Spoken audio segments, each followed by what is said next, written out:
The text from my brother arrived while I was standing in the checkout line at the grocery store. It said simply that your husband offered me money to keep quiet about something. I did not scream. I felt a cold, sharp relief wash over me. Finally, I had the proof I needed to stop lying to myself. He offered $4,000 for silence, but that bribe told me the secret was worth far more than just a marriage. My name is Elena, and I was standing between a rack of tabloids and a display of overpriced organic gum when my life officially became a cliché. The text message from my brother buzzed in my hand just as the cashier scanned my family-sized box of detergent. It was a mundane Tuesday evening in the suburbs, the kind of night that smells like exhaust fumes and rotisserie chicken. We live in one of those neighborhoods where the lawns are manicured to within an inch of their lives and the mortgages are high enough to cause heart palpitations. I have a 6-year-old son named Leo who thinks the sun rises and sets in his father, a mortgage that eats 60% of our income, and a golden retriever named Buster who is the only male in my house who actually listens to me when I speak. I abandoned my cart right there in aisle 4. I walked out to the parking lot, past the rows of SUVs that looked exactly like mine, and dialed my brother. Mark manages a boutique hotel in the city, a place known for discretion and $400 a night sheets. He answered on the first ring, his voice tight and breathless. "Elena." "I didn't know if I should call," Mark said. I felt sick when I saw him. He didn't see me at first. He was at the front desk, checking in, with a girl, Elena. She couldn't have been more than 24. I leaned against the cold metal of my car door. I waited for the tears, but they did not come. Instead, I felt a strange, cold clarity. "Did he see you?" I asked. "Yeah," Mark said. I followed him to the elevators. I just wanted to, I don't know, punch him. But he saw me. He looked terrified. Not just caught. "Elena." He looked terrified. He chased me out to the valet stand. Mark paused, and I could hear him inhaling sharply on the other end of the line. He tried to hand me cash. "Elena." He pulled a clip out of his pocket. He said, "Take this. There is $5,000 here. Just keep your mouth shut. Don't drag your sister into this. It's just for fun." $5,000. My husband, who complained last week that the electric bill was $40 too high, carried $5,000 in cash in his pocket. He was willing to burn $5,000 just to buy silence from his own brother-in-law. "There is something else," Mark added, his voice dropping to a whisper. Before he saw me, he was on the phone. He was arguing with someone. He said, "The Reed account is exposed." He looked pale. Like he was talking about a bomb, not a bank account. "The Reed account," I repeated. The name meant nothing to me, but the fear in Mark's voice was real. "Elena, I didn't take the money. I threw it back at him. But you need to know, he isn't just cheating. He is scared of something." I looked at my reflection in the car window. I looked exactly the same as I had 10 minutes ago, just a tired mother in yoga pants. But inside, the pieces were clicking together with the precision of a loaded weapon. The late nights at the office, the phone that he always placed face down on the nightstand, the sudden password change on the iPad. I had ignored it all because I wanted peace. I wanted the suburban dream to hold together for just one more year. "I believe you, Mark," I said. "Don't do anything else. Just go back to work. But what are you going to do? He is going to come home and lie to you." "I know," I said. "I am counting on it." I hung up the phone. I did not scream. I did not throw my phone across the asphalt. I got back in my car and checked my face in the rearview mirror. If David was willing to pay $5,000 to silence my brother, then this was not just about sex. A man pays for sex. A man pays a bribe to hide a crime. He thought he could buy his way out of this with cash. He had no idea that he had just handed me the receipt. I was done asking why he was distant. From this moment on, I was only going to ask 2 questions. How much is he hiding? And where is he hiding it?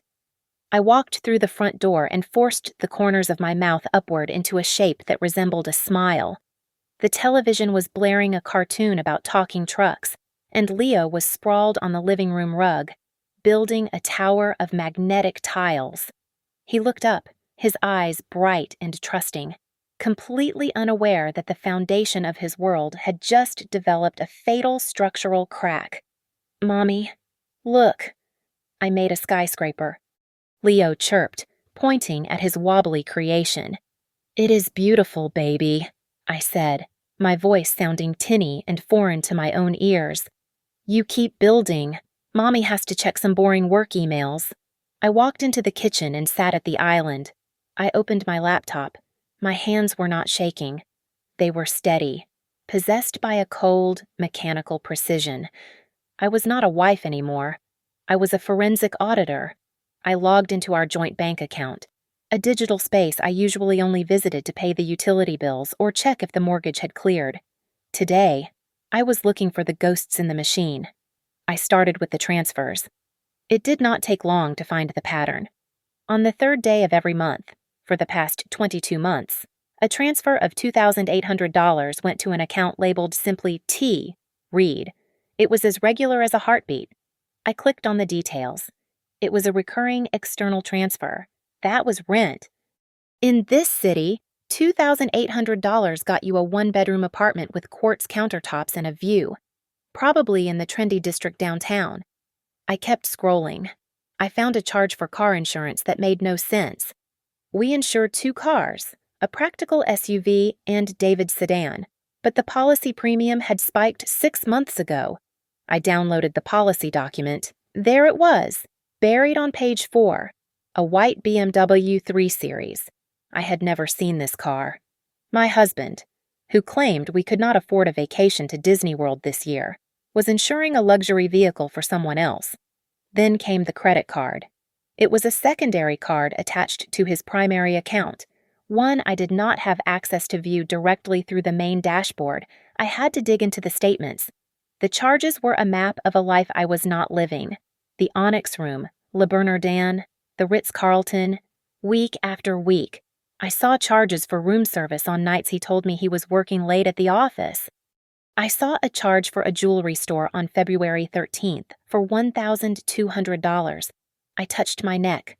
I had received a flowering plant and a card for Valentine's Day. I opened a spreadsheet. This was my comfort zone. I began to input the data, categorizing every betrayal by date, amount, and location. The rows filled up fast. Rent, insurance, dinners, hotels, gifts. The cursor blinked, swallowing the numbers. When I ran the sum formula for the last 2 years, I actually gasped. $84,000. In 2 years, David had siphoned $84,000 out of our lives. I felt a sudden sharp panic and quickly clicked over to the tab for Leo's college savings plan. It was meant to be an automatic deposit of $500 a month. I looked at the transaction history.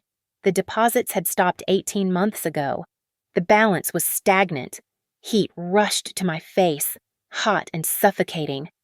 I remembered a fight we had 3 months ago in this very kitchen. David had stood right there, holding a credit card bill, his face red with self-righteous anger.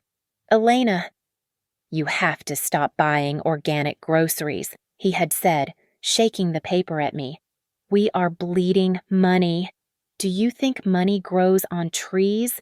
You are so irresponsible." I had apologized. I had actually apologized to him and promised to buy the generic brand. I had felt guilty for buying strawberries for our son. I closed my eyes and took a deep breath. I wanted to scream until the windows shattered. I wanted to throw the laptop through the wall. But screaming was free, and I was done with free things. I wanted him to pay. I opened a new folder on my desktop. I took screenshots of everything. The bank transfers, the insurance policy with the VIN number, the credit card statements highlighting the hotel stays. I downloaded every PDF. I moved the files onto a USB drive I kept in the junk drawer and then emailed a zip file to a dormant email address I hadn't used since college. I renamed the folder on my computer, Tax 2025. I sat back and looked at the blinking cursor. The grief was gone, replaced by a cold, hard resolve. David wasn't just having an affair. He wasn't just sleeping with a 20-something girl named Reed. He was stealing. He was stealing the safety net I had built. He was stealing my son's education. He was stealing our future to pay for his fantasy. Mommy Leo called out from the living room. "Are you done working almost?" I called back, my voice steady and smooth. I closed the laptop. I had the evidence. I knew the cost. Now, I just needed to find out exactly who Reed was, and how I was going to make sure that when this house of cards fell, David was the only one buried under the rubble. For the next 3 days, I lived with a stranger. I watched David moving through our house, and it was like watching a bad actor in a low-budget play. I noticed things I had been too tired or too trusting to see before. I saw how he tilted his phone screen toward his chest every time I walked into the room. I saw how his thumb hovered over the lock button, a reflex honed by 2 years of deceit. He would look up at me, smile that charming, boyish smile, and say the same words he always said. "Hey, babe." "Did you pick up the dry cleaning?" he asked on Wednesday, looking up from his phone.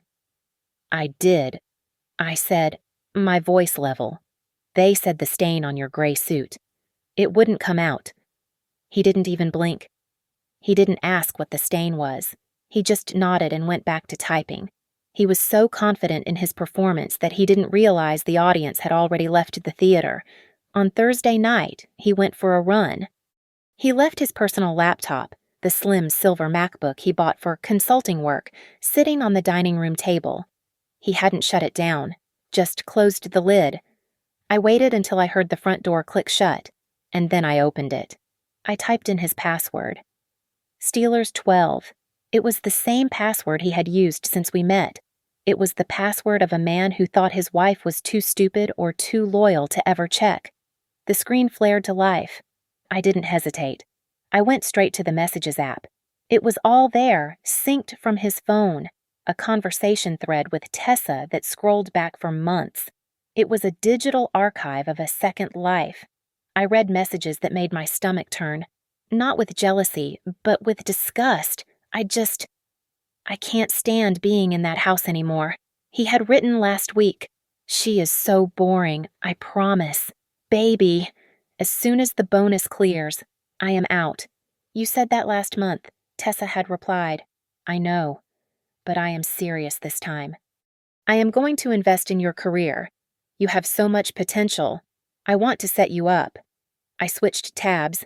I pulled up his calendar and placed it side by side with the spreadsheet I had created. It was a perfect match. Every late client dinner corresponded to a charge at a romantic bistro. Every weekend seminar aligned with a hotel charge in a neighboring city. Then I found the connection. I searched his hard drive for Tessa Reed. A file popped up from 2 years ago intern evaluation form, summer 2023. She wasn't a random stranger. She was the 22-year-old intern he had supervised. He had groomed her right under the nose of his corporate HR department. But the real weapon was in a folder labeled XP Reports. I opened a few Excel sheets. He was listing dinners with Tessa as client development, Northline Biofarm. He was expensing her Uber rides as travel logistics. He wasn't just spending our money. He was embezzling from his company to fund his affair. I scrolled down to the most recent texts, looking for the confirmation. I found it, time-stamped closely after he had run into my brother. Some guy saw me at the desk. "I think it was her brother," David wrote. I panicked. I handled it. I gave him cash. "Do not worry. He won't talk." I closed the laptop exactly as he had left it. I walked into the bathroom and stood in front of the mirror. My reflection looked pale, but my eyes were dry. I practiced lifting the corners of my mouth. "I am fine," I whispered to the glass. "Everything is fine." I looked normal. I looked like a wife waiting for her husband to return from a run. But I was done playing detective. I had enough truth to break my heart, but I needed enough proof to break his bank account. I didn't need to know anything else. I needed a professional. I needed someone who could take this digital filth and turn it into a weapon that would hold up in court. I heard the front door open. David was back. "Honey," he called out, breathless. I beat my time. "Did you make dinner?" "Just started." I called back. I walked to the kitchen, grabbed a knife, and started chopping vegetables. The rhythm of the blade against the cutting board was steady and loud. Chop, chop, chop. I was ready to hire the private investigator. I wasn't just going to leave him. I was going to dismantle him. The office of the private investigator was exactly what I expected, tucked away above a dry cleaner in a strip mall that had seen better days. The man behind the desk, Mr. Vance, looked like he had been tired since the 90s. He was an ex-cop with a face like crumpled paper and eyes that had stopped being surprised by human depravity 20 years ago. I did not sit down immediately. I placed a thick manila envelope on his desk. It landed with a heavy thud. "I need you to fill in the blanks," I said, my voice steady. "Inside that envelope is a timeline of the last 2 years. Every hotel charge. Every unexplained withdrawal. Every lie." Vance opened the folder and flipped through the spreadsheets I had color-coded. He raised an eyebrow. "You did a forensic audit on your own marriage," he said, looking up at me. "Most people just bring me a sobbing story and a hunch. You brought me a conviction. I do not want a conviction yet." I replied, "I want leverage. I need the girl's full name, her address. I need to know her connection to his company. I want to know what assets are in her name, and I need to know if he has crossed any legal lines professionally." Vance leaned back in his squeaky chair and tapped a pen against his chin. "Look, Mrs. Cross, I have to warn you. When a man covers his tracks this aggressively, usually the truth is, well, it can be worse than just cheating. You might find things that destroy more than just your feelings. Find them." I said. I went back to my life, slipping into the role of the oblivious wife like it was a comfortable old coat. I packed David's suitcase for his alleged business trip to Chicago. I folded his shirts with military precision. I even tucked a note into his pocket that said, "Miss you already." When he came home that evening, the air in the house shifted. He was manic, vibrating with a strange, nervous energy. "Babe," I was thinking, David said, wrapping his arms around me from behind while I washed dishes. "Maybe we should look at new cars for you. Or maybe take that trip to Italy we talked about. We have been so stressed lately. We deserve it." I felt his breath on my neck and fought the urge to shudder. He was trying to buy his conscience back. He was painting over the rot with promises of vacations and luxury. "That sounds wonderful," I lied, turning to kiss his cheek. "But not right now. Things are crazy at Juniper and Slate's studio. We have a big launch coming up, so I will be working late all week." It was the perfect cover. Juniper and Slate was my freelance consulting shell, a business that existed mostly on paper. But it gave me a legitimate reason to be out of the house and away from his suffocating guilt. 3 days later, I met Vance again. This time, he did not look bored. He looked serious. He slid a fresh stack of photographs across the desk. "He is not staying at the Hyatt," Vance said. "He goes straight from the office to a luxury apartment complex called The Vantage. It is 3 blocks from his work." I looked at the photos. There was David, walking out of a grocery store carrying bags. He looked domestic. He looked like a husband, but he was walking into a building I did not have a key to. "Here is the kicker," Vance continued. I ran the address. The lease is not just in her name. It is co-signed. David Cross is listed as a guarantor, and that white BMW. He co-signed the loan for that, too. He is legally liable for her rent and her ride. I felt the blood drain from my face. He had not just lent her money. He had attached his credit, his name, and our financial security to a woman he had known for 2 years. "There is one more thing," Vance said, lowering his voice. I watched them. He is not just buying her dinner. I saw him hand her a stack of documents in the car. Thick documents. Corporate binders. Mrs. Cross? Men buy mistresses' jewelry. They do not hand them confidential files. He is not just spending money on her. He is covering something up that could get him fired. Or worse. I sat across from Sarah Goldman in a conference room that smelled of lemon polish and expensive leather. Sarah was not a therapist. She was a shark in a silk blouse, a divorce attorney who specialized in high-asset dissolutions. She did not offer me a tissue when I laid out the spreadsheet. She offered me a calculator. "This is textbook dissipation of marital assets," Sarah said, tapping a manicured nail on the row highlighting the apartment lease. In this state, infidelity usually does not matter much for the division of property, but spending $84,000 of community funds on a paramour, that matters. That matters a lot. "I want the house," I said, my voice flat. "I want full physical custody of Leo. I want him to pay for college, and I want half of his 401k before the penalties hit."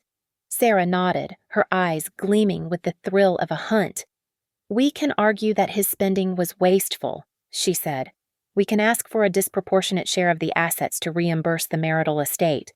Basically, we make sure the money he spent on Ms. Reed comes out of his half, not yours. He will walk away with next to nothing. One rule," I said, leaning forward. "Leo stays out of it. No bad-mouthing his father in front of him. No dragging him into court unless absolutely necessary. I am going to destroy David, but I will not let the shrapnel hit my son." "Understood," Sarah said. "We hit him in the wallet and the career." After the meeting, I drove to a bank across town, one where we did not hold accounts. I opened a safe deposit box. Inside, I placed a flash drive containing every screenshot, every bank statement, and the investigator's report. I also placed a hard copy of the timeline. I made 2 other copies. One went to Sarah, and one went to a hidden folder on a cloud server he did not know existed. I created a chain of custody log, noting exactly when and where I obtained every piece of information. If David tried to claim I fabricated evidence or hacked his accounts illegally, I would have a paper trail to prove otherwise. My phone buzzed. It was another text from my brother, Mark. I remembered something else. The text read, "When he was panicking, he didn't just offer cash. He grabbed my arm and said, 'Please, don't let anyone at the company know. I will lose everything. They will put me in jail.'" I stared at the screen. Jail. You do not go to jail for sleeping with an intern.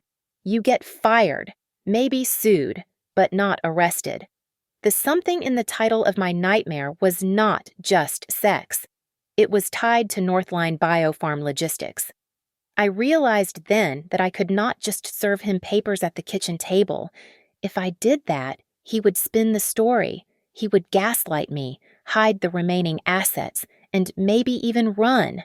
I needed him cornered. I needed witnesses. I needed a stage where he could not improvise his lines. That evening, I set the trap. I waited until we were in bed. David was scrolling on his phone, probably texting her. I rolled over and rested my hand on his chest. "David," I said softly, "I have been thinking. We have been so distant. Maybe we need a night out. Just us. To reconnect." He stiffened, then relaxed. "Yeah, that sounds nice." "Where were you thinking I was thinking we could meet halfway between your office and the house?" I said. "There is that new Italian place in Arlington." "The Obsidio. Everyone is talking about it. Let's do Saturday night." Arlington was the perfect geographical midpoint. It was 40 minutes from our house, but only 10 minutes from the apartment complex where Tessa Reed lived. It was close enough that if someone were to tip her off that her boyfriend was dining there with his wife, she could get there before the appetizers arrived. "Sure," David said, and I could hear the relief in his voice. He thought he was in the clear. He thought I was the same gullible woman who believed his lies about late meetings. "Saturday sounds great," I turned off the lamp and lay in the dark, listening to his breathing. He had turned our marriage into a cheap melodrama, full of bad acting and plot holes. But he had forgotten one thing. Every play has a director.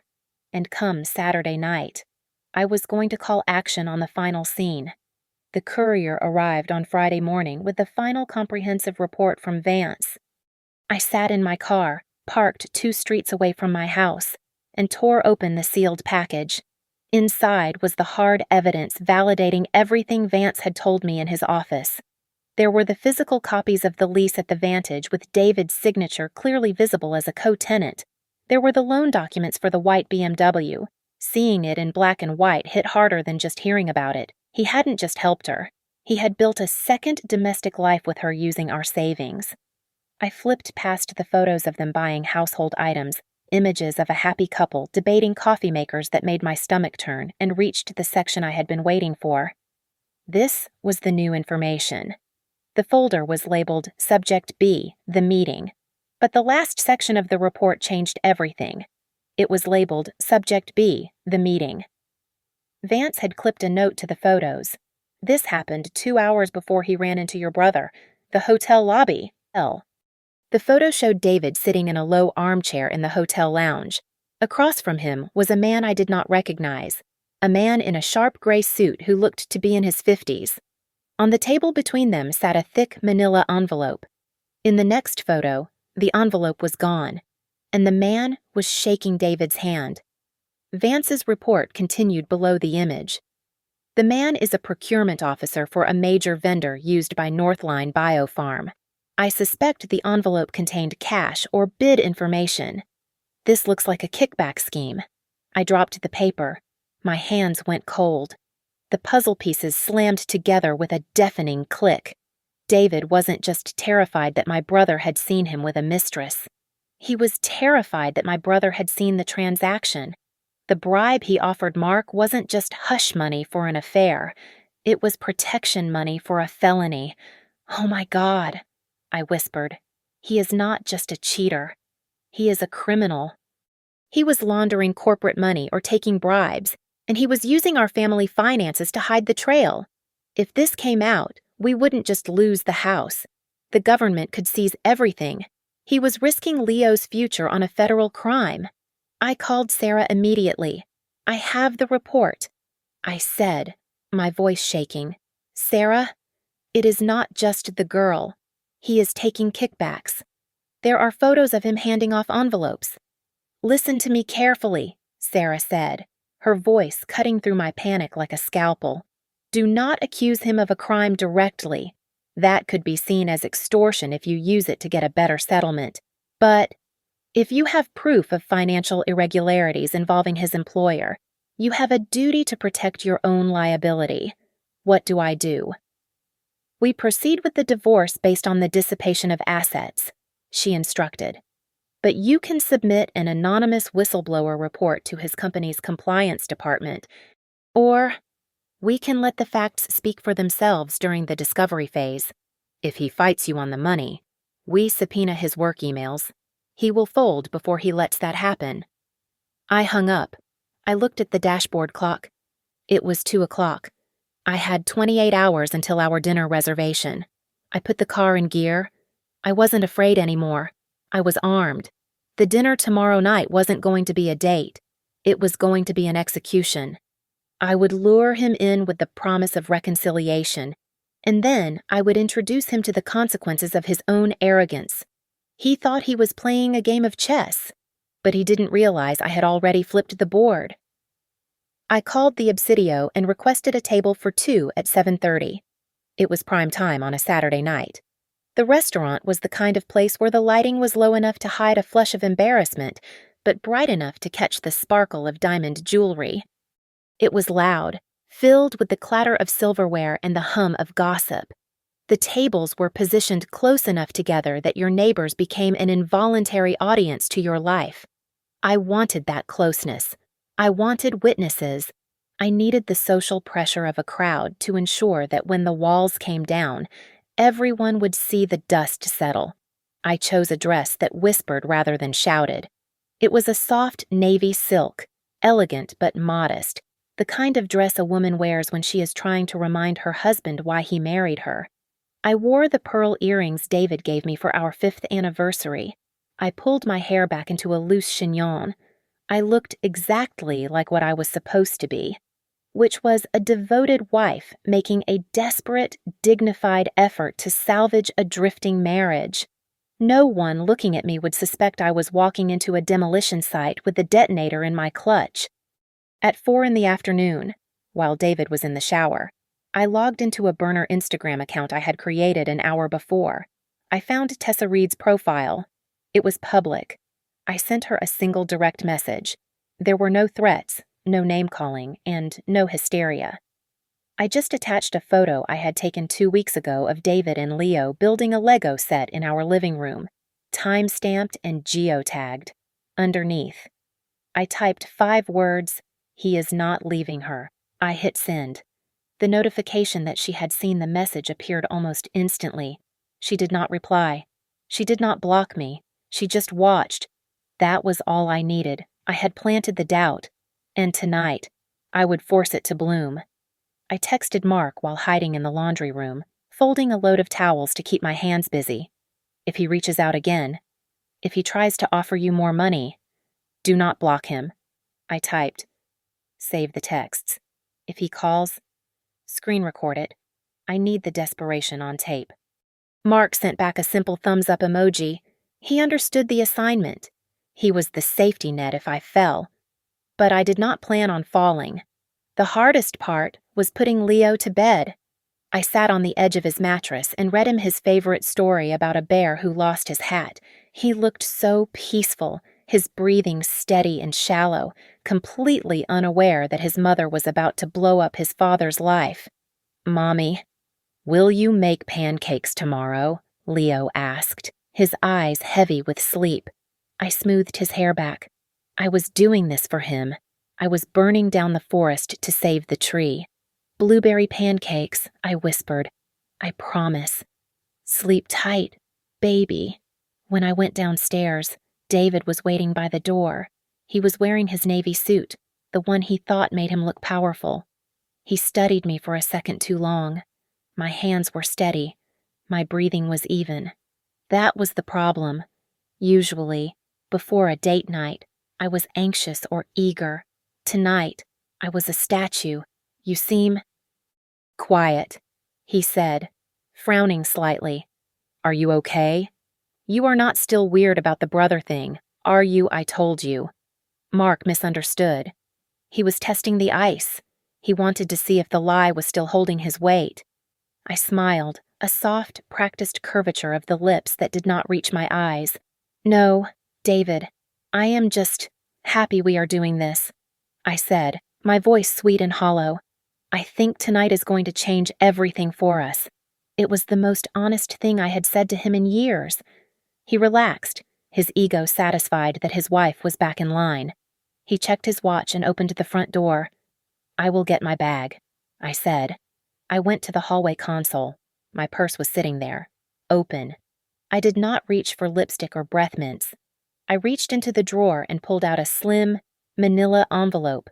Inside were the bank statements, the timeline, the photos of him with the kickback money, and the lease agreement with his signature next to Tessa's.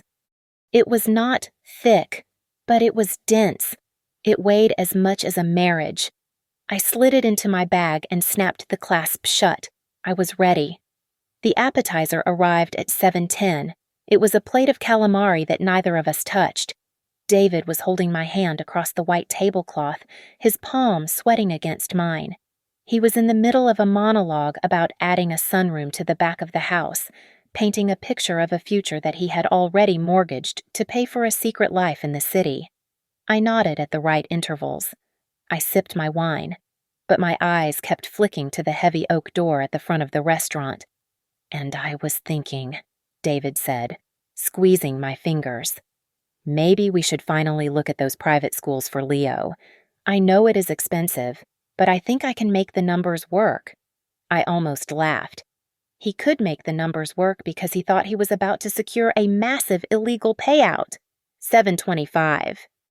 The hum of the restaurant seemed to drop an octave. The door opened. Tessa Reed walked in. She was not alone.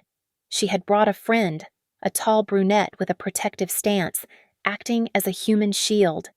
Tessa looked terrified, scanning the room until her eyes locked on us. I saw the moment the reality hit her.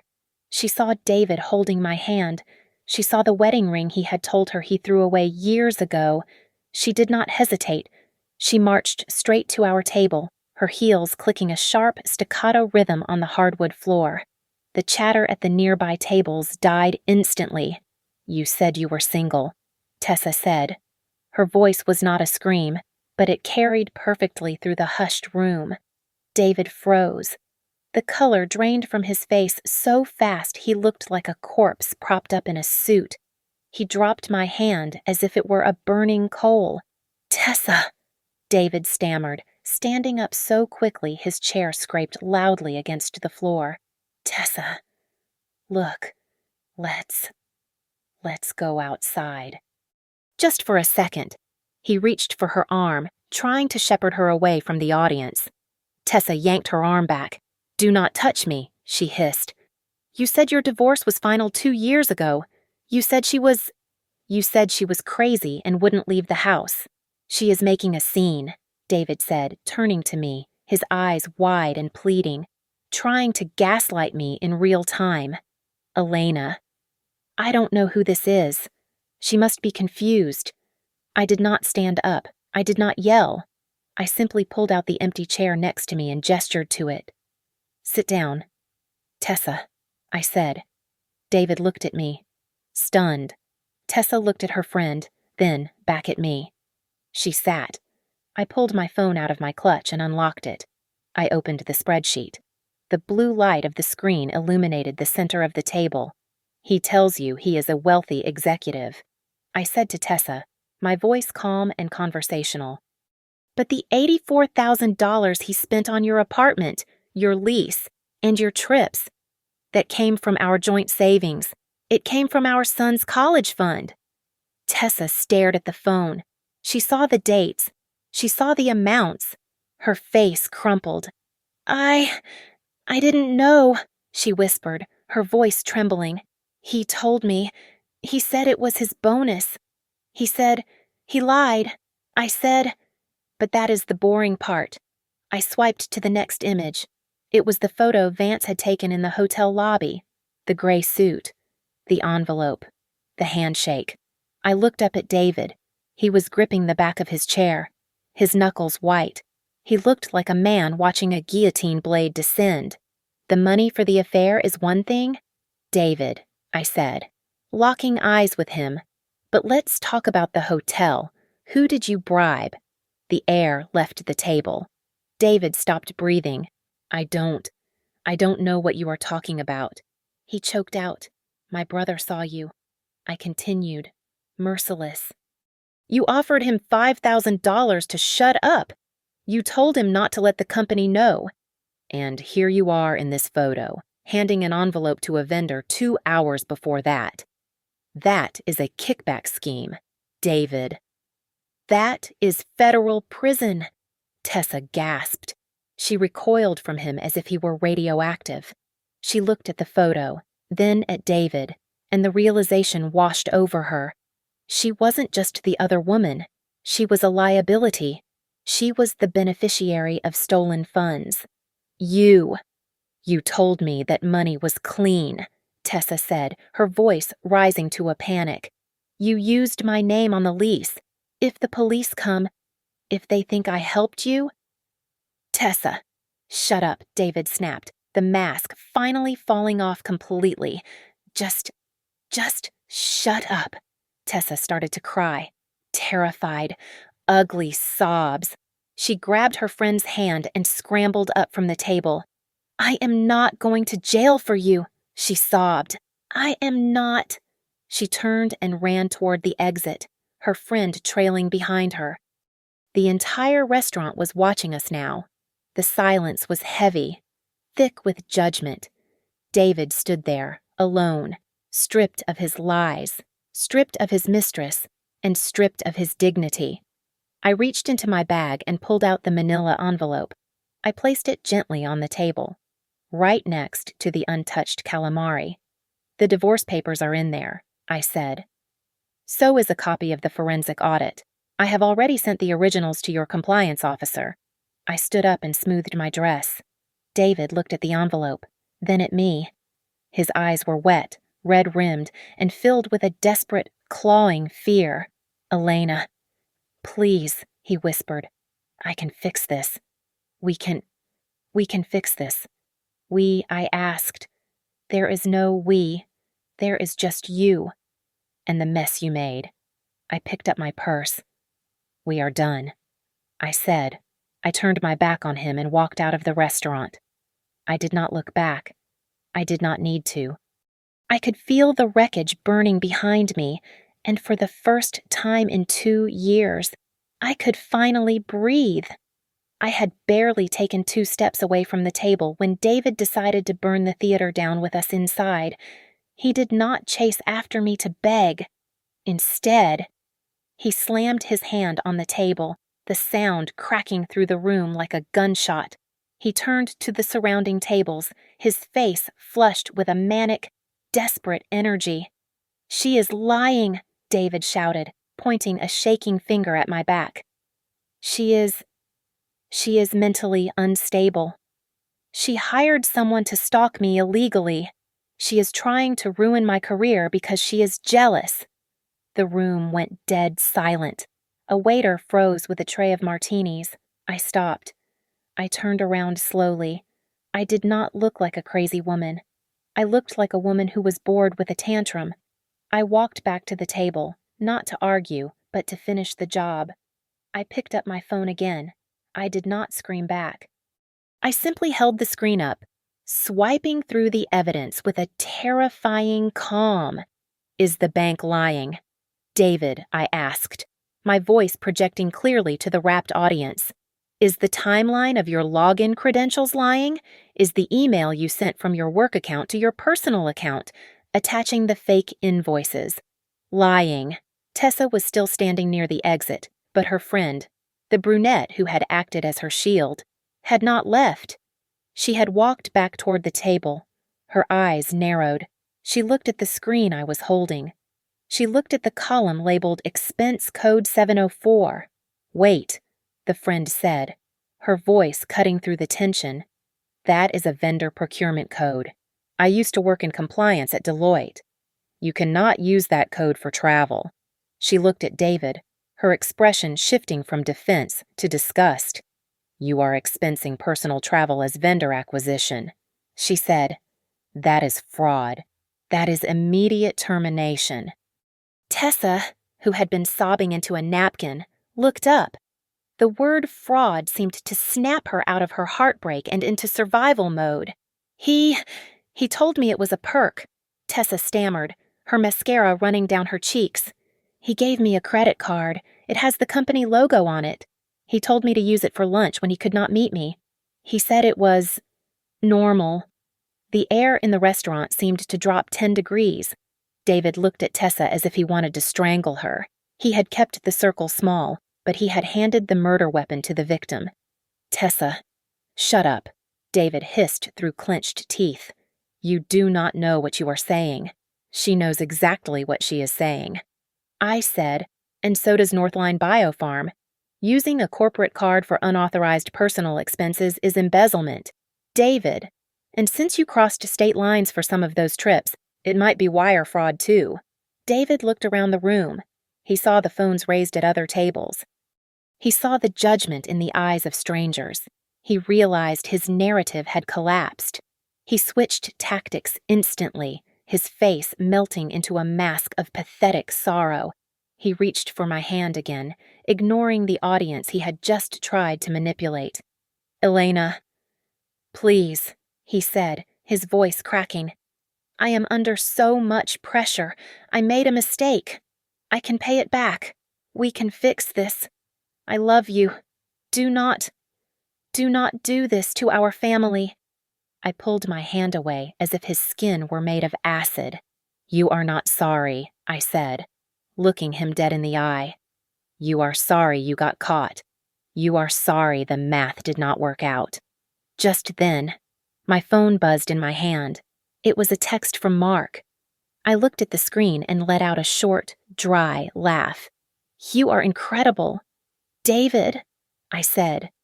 Truly. I turned the phone so he could see the text. It was a screenshot of a message David had sent to Mark 30 seconds ago, while he was standing right here pretending to be a victim. I will give you $10,000. Cash. Tonight. Just tell her you made it up. You just tried to bribe my brother again, I said, loud enough for the compliance friend to hear. While you were begging me for forgiveness, you were typing out a felony. David slumped into his chair. He looked small. He looked like a man who had been running a race for 2 years and had just hit a brick wall. I turned to Tessa. He is your problem now, I said.